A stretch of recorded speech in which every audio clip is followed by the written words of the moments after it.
Hello, welcome to CLSB Politics. Sean Briscoe speaking.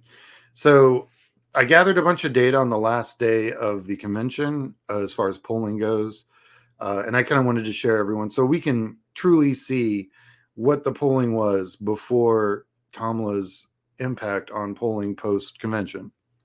This is really these are large enough samples where I would go, okay, I'll talk about them.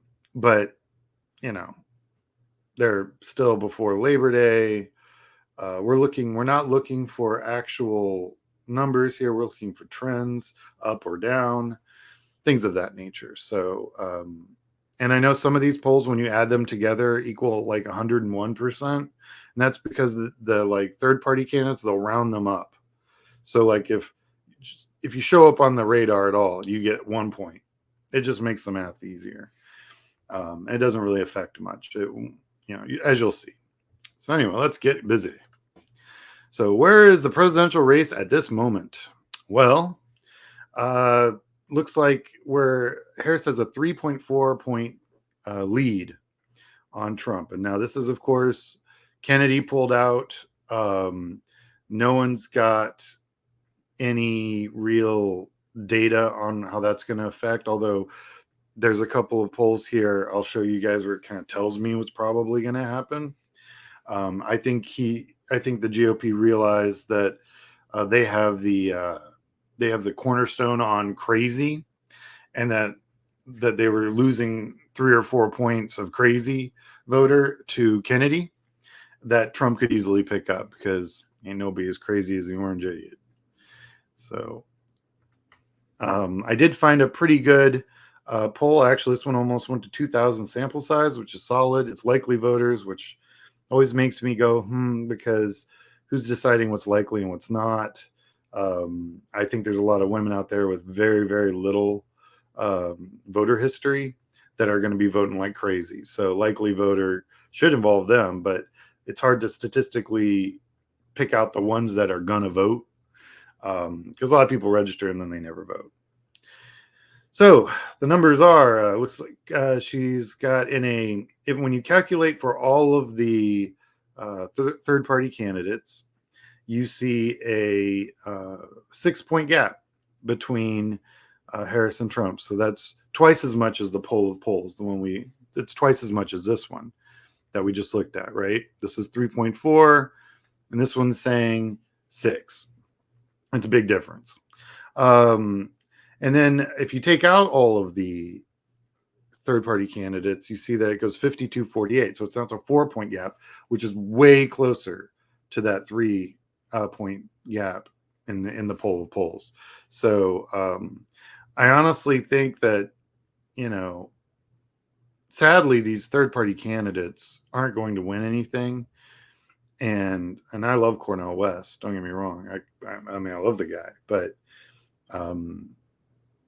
he could be the reason, and that'd be really disappointing because he's done a lot of he's an amazing teacher, and I love listening to the different podcasts and stuff he's been on. I found another decent poll. It's a generic poll, so it's like takes all the personality out, and you can see the Democrats are more interested in voting for a generic candidate than the Republican. It's a 3 point gap, which is exactly what we see in the ones with the personalities combined. So I'm feeling like that 3 point gap is kind of probably the realist thing, and the marker that we should use when we look at polls in the next week or so.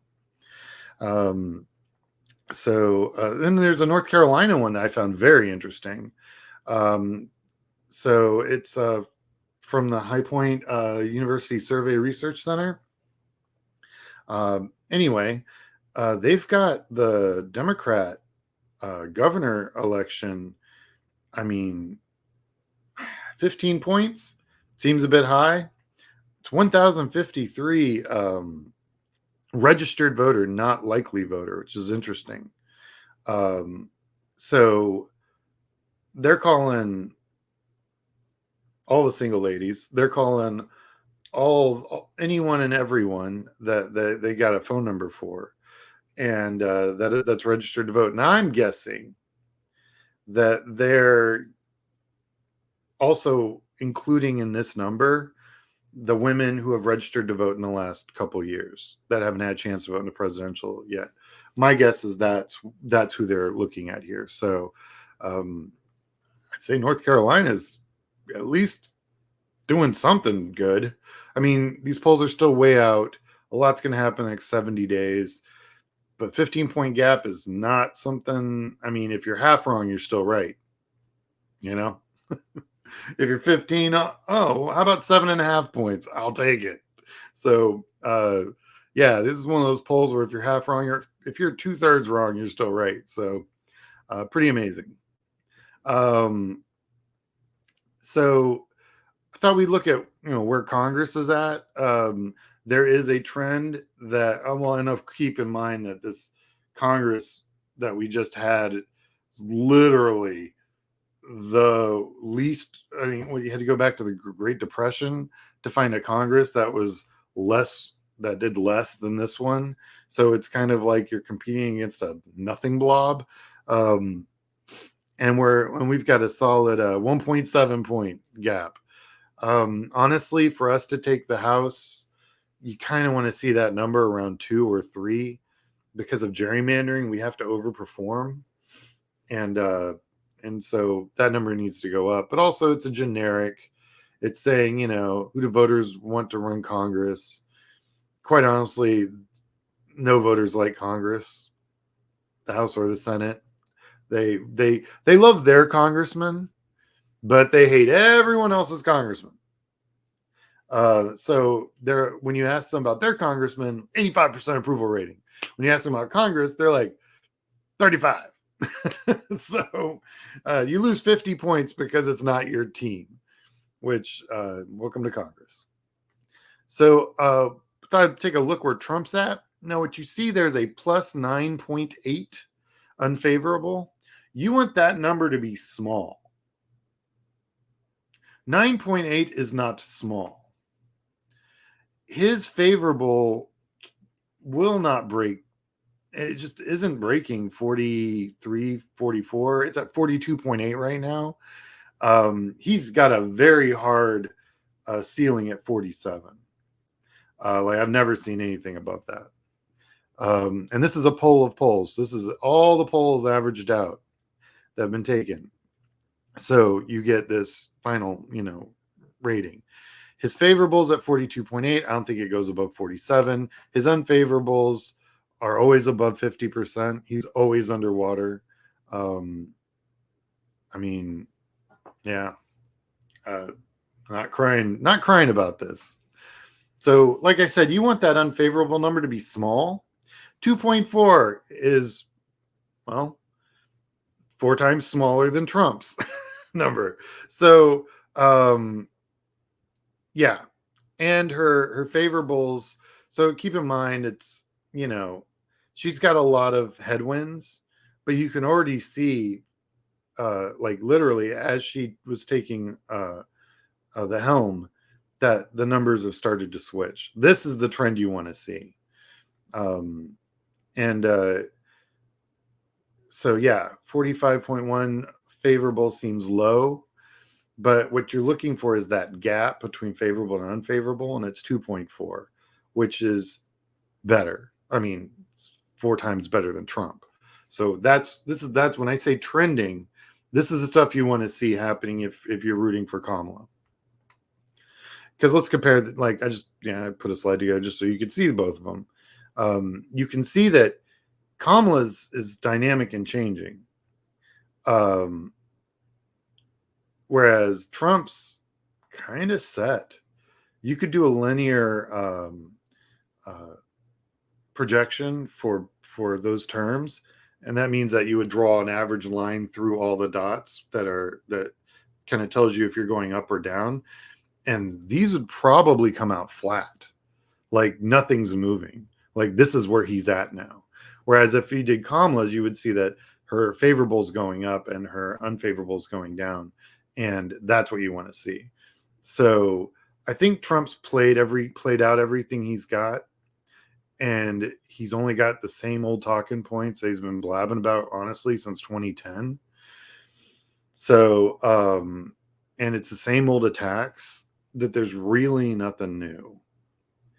And so, yeah, my feeling is that he's right where we want him to be. That we'll, as long as we do the work on our end, we knock on the doors, we get our data collections together, we make sure that we micro target the issues, make sure if you're going to drop mail to just the people who say they environmental, protection's their number one issue, or crime's the number one issue. You got to micro target that mail. Don't waste that money. Knock on as many doors as possible. And I'd say that as long as, nothing goes sideways and the October surprise is manageable, and there's always an October surprise, manufactured or real. We've seen both many, many times. And if there's not a real one, they'll try and manufacture one. But it looks good. My prognosis here is good. We've got everything trending where we want it to go. We got our guys either flat or going down. That North Carolina number is ridiculous. 15 points is just crazy. I saw a poll against with Colin Allred that had a 2-point gap, which is about a point and a half better than Beto, assuming that poll plays out and that's what the election looks like. So things are trending the right direction. So that's kind of my takeaway. I think there's no reason to stop working, obviously, but things are definitely heading in the right direction, and that's really all you can ask for. Thank you for watching. Check your voter status, like and subscribe. If you wish to support this channel, we have a PayPal, it's CLSP Politics. All the money goes to just supporting this channel and keeping it going. I'm excited that a lot of people have been subscribing. I'm well over 2,800 now. I'm almost at 50,000 views, which is way more than I ever thought this little channel was going to do. But yeah, just appreciate the support, guys. And I'll be putting out some more issue-based stuff over the next few days and let the new polling percolate in. And then I'll have a big polling show, and that should be very interesting. All right. You have a good one.